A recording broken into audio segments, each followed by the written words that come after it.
দীর্ঘদিন ধরে সংস্কার না করে চলাচলের অনুপযোগী হয়ে পড়েছে পাবনার সাঁথিয়া ফরিদপুর আঞ্চলিক সড়কটি। বড় বড় গর্ত আর খানাখন্দে ভরা এই সড়কে প্রায়ই ঘটছে দুর্ঘটনা। চরম ভোগান্তি পোহাতে হচ্ছে এ পথে চলাচলকারীদের।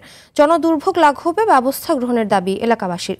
রাস্তাটি দ্রুত মেরামতের আশ্বাস উপজেলা প্রকৌশলীর। পাবনা থেকে মোহাম্মদ তাজুল ইসলামের পাঠানো তথ্যচিত্রে আরও জানাচ্ছেন আবরার মাহি।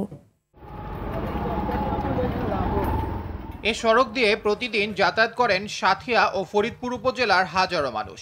অথচ দীর্ঘদিন ধরে সংস্কার না হওয়ায় আতাইকুলা থেকে ড্যামরা বাজার পর্যন্ত প্রায় 15 কিলোমিটারের সড়কটি এখন পরিণত হয়েছে মরণ ফাঁদে। এতে ঝুঁকি নিয়ে চলাচল করছে ছোট বড় যানবাহন।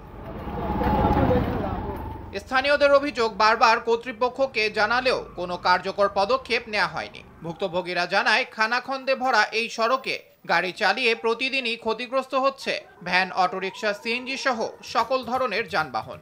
গাড়ি আমার নষ্ট হয়ে পড়ে আছে, 2 দিন মাল লোড দিছি, 2 দিনই নষ্ট হয়েছে।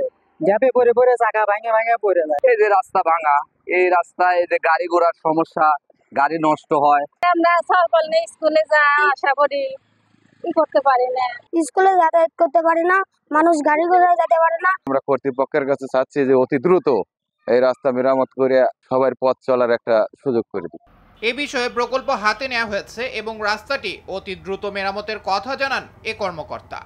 আমরা রাস্তাতে 24 ফিট করবো এই মর্মে আমরা একটা প্রজেক্টের মাধ্যমে কাজটা করা, সেই প্রজেক্টের অলরেডি ইতিপূর্বে আমাদের সার্ভের কাজ সম্পন্ন হয়েছে এবং নির্দেশ পাইলে আমরা কাজটি বাস্তবায়ন করব যত দ্রুত সম্ভব।